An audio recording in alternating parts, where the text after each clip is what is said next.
Hello friends मु सुप्रा आप समस्त को स्वागत करूँ मो किचन को वेलकम टू माय किचन। चलो देख ना आज रेसिपी देखिपे सारूर कटलेट केते सुंदर देखा जाउची। जिते सुंदर सारूर कटलेट देखा जाउची टेस्ट वाइज बहुत सुंदर लगे आ बनवा बहुत इजी 10 रु 15 मिनिट रे बहुत सारा कटलेट बने की रेडी कर परिबे। ये रेसिपी पूरा यूनिक अच्छी डिफरेंट अच्छी। रेसिपी को जानिया पे वीडियो को लास्ट जाए देखंतु। सारूर कटलेट बनवाई एटी मु किछि सारू नहीं 5 6 सारू हेबो ग्राम रे देखियो बोले 200 ग्राम सारू। एटी सारू को भल से पानी रे धोई कि मु नेछि। एबे सारू को सिझिया पई आमे गोटे प्रेशर कुकर रे सब सारू देई दबा। सेतिरे 2 ग्लास पानी देई दबा। एटी लूण पकिया किछि दरकार नै, लूण आमे पछरे ऐड करबा। एबे लिड को बंद करिकि आमे गैस रे हाई फ्लेम रे 5टी सीटी देई दबा।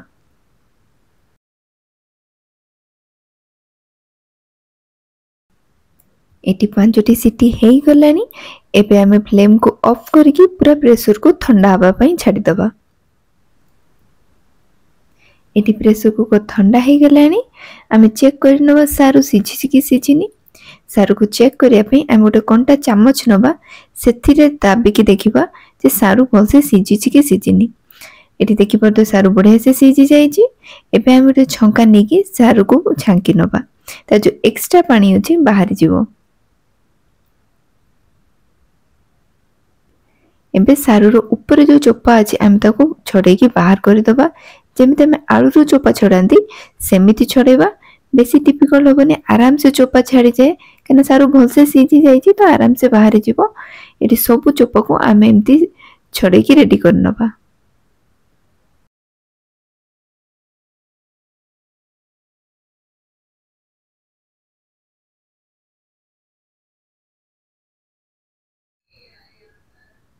एठी सबु सारू को मु छड़ेकी रेडी कर नेछि।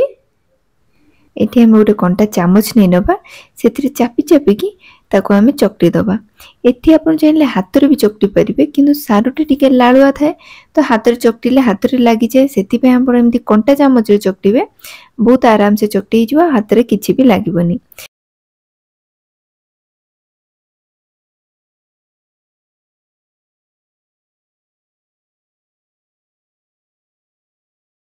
एटी सब सारू को मु भल से चकटी देइची। एबे सेते हमें किछि मसाला ऐड करबा। सेतिरे हमें गोटे मीडियम साइज रो पियाज को छोट छोट करी काटी की दे दबा। एटी मु 3 रो 4 टी कंचा लंका को मध्ये काटी की दे दीची। एटी आपन जेति की राग पसंद सेति के आपन देबे। एटी 1 इंच पाखा पाखी अदा को मध्ये मु छोट छोट करी काटी दे देइची। एटी मो पर किछि आंबो अदा थिला ताको मध्ये मु काटी की देइची। जदि एटी आंबो अदा नथिबो तो आपन ताको स्किप मध्ये कर परिबे। एटी 3 रो 4 चम्मच पाखा पाखी मु धनिया पत्र काटी की दे देइची। एबे सेतिरे हाफ छोटो चम्मच जुआनी, हाफ छोटो चम्मच लंका गुंड, गोटे छोटो चम्मच जीरा गुंड, हाफ छोटो चम्मच बीट लूण, हाफ छोटो चम्मच नॉर्मल लूण। एबे सेतिरे 3 बड़ चम्मच चाउल गुंड मु दे देबी। चाउल गुंड एठी मु बाइंडिंग पई देइची। जति आपन पाखरे चाउल गुंड नथिबो आपन बेसन देई परिबे, नहले कॉर्न फ्लोर मध्ये देई परिबे। एठी सब जिंस को भल से मिक्स कर दबा। जते भल से मिक्स करबे मसाला रा टेस्ट सारू रे बहुत भल से आसी जीवो। एठी मु हाथ रे भल से मिक्स कर देबी। एठी मु 3 बड़ चम्मच चाउल गुंड नेछि। आपण आपन रिक्वायरमेंट हिसाब रे कम बेसी करि परिबे। जति बेसी सारू नउचंदी कि कम सारू नउचंदी सेही हिसाब रे चाउल गुंड को कम बेसी करि परिबे। चाउल गुंड केवल बाइंडिंग पई ही दरकार। एठी लास्ट गोटे बड़ चम्मच मु चाट मसला देबी। चाट मसला बदल रे आपण आमचूर पाउडर मध्ये देई परिबे। यदि आमचूर पाउडर नथिबो एठी गोटे हाफ लेंबू को चिपुड़ी की मध्ये दे देबे। हेले हल्का खट्टा टेस्ट आसीबो जोटा कि खाइला बेले भल लागिबो। एबे सब जिंस को भल से मिक्स कर दबा। एठी सब जिंस भल से मिक्स हे कि रेडी हे जाईची। एबे हाथ को भल से पानी दे धोई देबे। धोया परे हाथ रे अल्प तेल लास्ट हाथ को ग्रीस कर देबे। तापरे हेतिरे छोटो बड़ आपण निज हिसाब रे अल्प अल्प डो नै कि हाथ रे रखी कि पतला पतला करी चापी की ता टिक्की बने देबे। जेमिति हमें टिक्की बनाती नॉर्मली सेमिति बने देबे। बेसी मोटा रखिबेनी कि बेसी पतला रखिबेनी। एठी मीडियम साइज रे टिक्की बने की रेडी करि नेबे। जदि एठी सेलो फ्राई करिया चाहूथबे तो टिके पतला करी की टिक्की करिवे। आ जदि डीप फ्राई करछनी बेसी पतला रखिबेनी, नहले भांगी जिवो टिक्की उडी को। एठी सब टिक्की को एम्ति करी की रेडी करि नेबे। एठी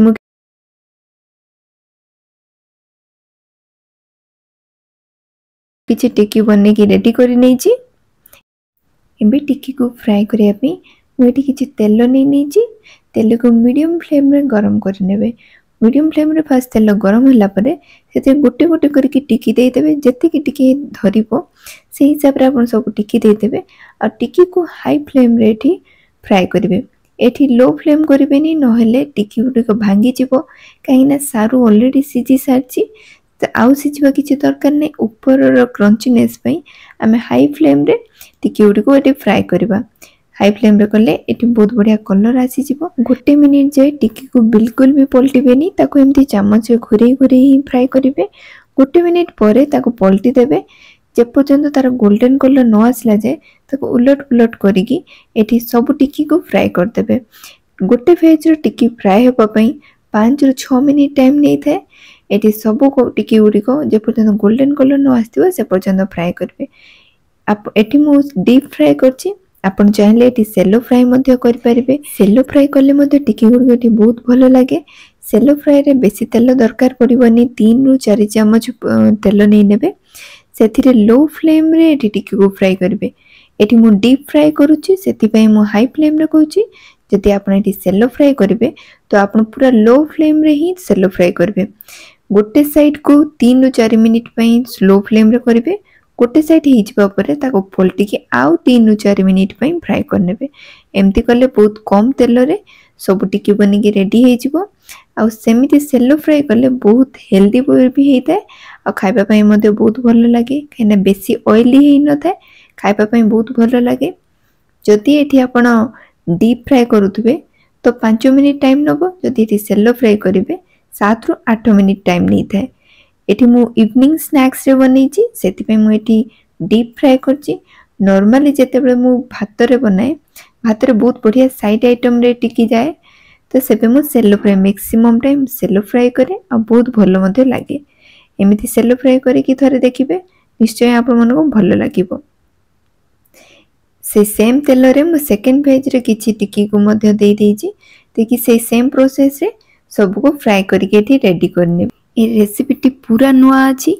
आपन भितर 90% लोक केबे भी सारू रो कटलेट रो वीडियो केबे भी देखि नथिबे। ए रेसिपी टी को घरे ट्राई करंतु। आपन समस्त को बहुत भल लागे काईना टेस्ट वाइज एटा बहुत भल लागे। थरे बनेबा परे जदी रेसिपी टी भल लागे तो कमेंट करी निश्चय जणांतु आपन को अनुभूति। आ जदी वीडियो टी भल लागि थाए तो वीडियो गोटे लाइक कर दियंतु। जदि चैनल ले नुआ थांती तो चैनल को सब्सक्राइब कर दियंतु। एमिति नुआ नुआ रेसिपीज देखिया पई। एबे सब टिक्की बन के रेडी हे जाईची। एबे हमें ताको बाहर कर देबा।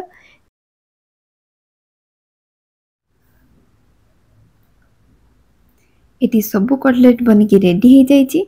देखि परतु सारू रे केते बढ़िया कटलेट बनीची आ केते बढ़िया कलर उथातिर आसीची। ता ऊपर कलर रु ही देखि परतु से केते क्रिस्पी अछि।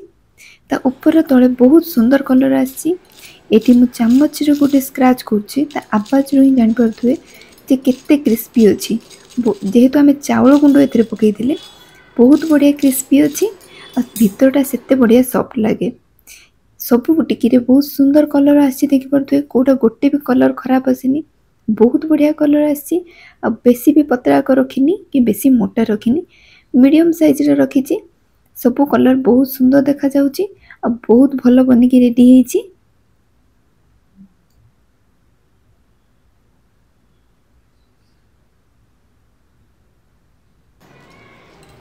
एटी गोटे मु कटलेट को भांगी की देखौची ता भीतर रो टेक्सचर देखि परथुवे बेसी मोटा नाही।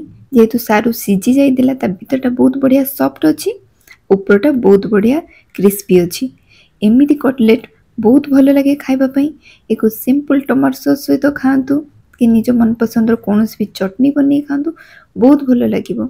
एको एमिति ही खाइ देबे किछि भी सॉस न देखि एमिति भी भल लागिवो। जेमिति सिंपल मसाला भरा कि पियाजी जेमती लागे सेमती टाइप रो लागिवो बहुत भलो लागे। थरे रेसिपी को ट्राई करंतु। बहुत कम टाइम रे बनी जिवो 10 ରୁ 15 मिनिट रे बहुत सारा कटलेट बनी के रेडी हे जिवो। एटी स्टार्टिंग रे देखि परथिबे मु 6 टी सारू नेइतिली। बड़ साइज रो सारू थिला सेतिरु 16 टी कटलेट बनी के रेडी हेतिला। एटिरु किछि कटलेट खाई दैचंती किंतु 16 टी कटलेट टोटल बनी थिला। आपण सेही हिसाब रे आपण जेति कटलेट बनिया था सेही हिसाब रे सारू नेबे। बहुत कम सारू रे बहुत बेसी कटलेट बनी जाए। आपन को रेसिपी केमिति लागिला आपण एठी मते नंबर वाइज कमेंट रे जणाई परबे। जदि बहुत भलो लागि थाए तो कमेंट रे 7 8 9 10 भितरु किछि भी लिखि परबे। जदि ओके ओके टाइप रो लागि थाए तो नंबर 5 लिखि परबे। जदि बिल्कुल भी एते भलो न लागि थाए तो आपण कमेंट रे 3 4 लिखि परबे। एमिति लिखि कि मते कमेंट रे जणांदो रेसिपी केमिति लागिला।